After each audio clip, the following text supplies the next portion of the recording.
Teman-teman yang dirahmati oleh Allah, mari kita kembali ke Madinah, hari-hari setelah Perang Uhud. Kota itu baru saja melewati ujian terberatnya. 70 sahabat gugur syahid. Tubuh-tubuh mereka penuh luka. Rasulullah Shallallahu Alaihi Wasallam sendiri terluka di wajahnya. Gigi beliau patah, darah mengalir di pipi beliau yang mulia.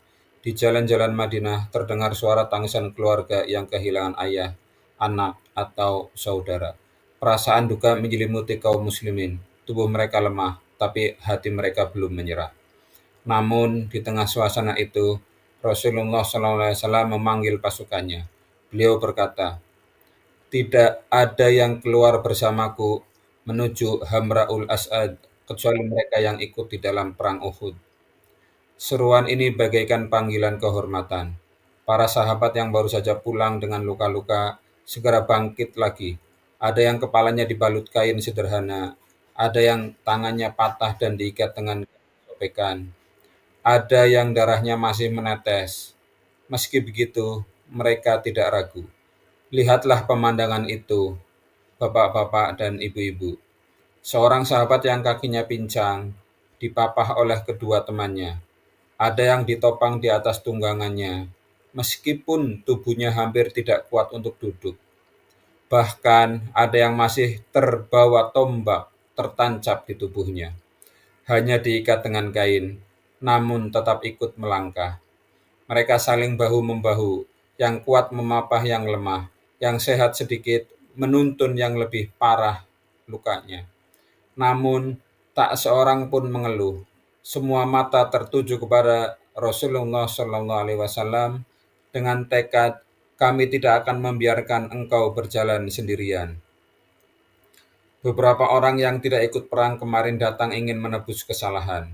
Mereka menangis, meminta izin untuk bergabung. Namun Rasulullah SAW menolak. Beliau ingin hanya orang-orang yang sudah teruji di Uhud yang mendapatkan kehormatan ini.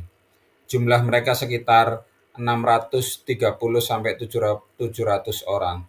Dari Madinah mereka menuju Hamraul As'ad, sekitar 12 kilometer jauhnya, di jalur yang akan dilewati Quraisy untuk pulang ke Makkah. Langkah demi langkah terasa berat. Setiap hentakan kaki membuat luka terasa perih. Namun di mulut mereka terus berucap takbir, zikir, dan doa. Bayangkan suasananya. Sore itu, pasukan muslimin tiba di lembah Hamraul As'ad.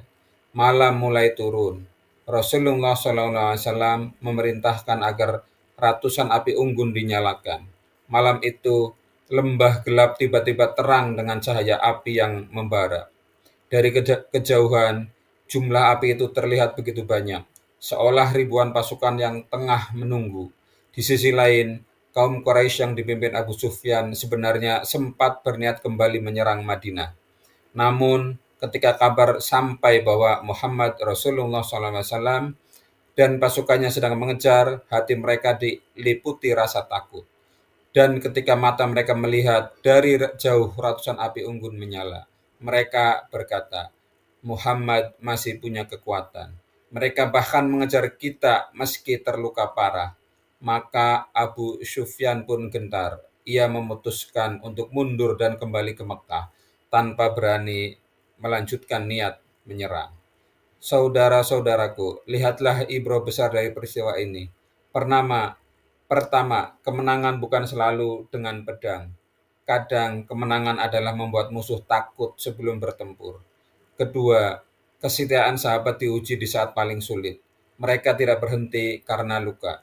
Justru luka itulah yang menjadi bukti cinta dan ketaatan mereka kepada Rasulullah Shallallahu Alaihi Wasallam. Yang ketiga, Rasulullah Shallallahu Alaihi Wasallam mengajarkan strategi kepemimpinan. Jangan biarkan musuh meremehkan kita. Bangkitlah segera setelah terjatuh. Hamraul As'ad menjadi saksi bahwa umat Islam tidak pernah kalah. Mereka bisa jatuh, bisa berdarah, tapi mereka selalu bangkit kembali. Dan itulah kekuatan sejati.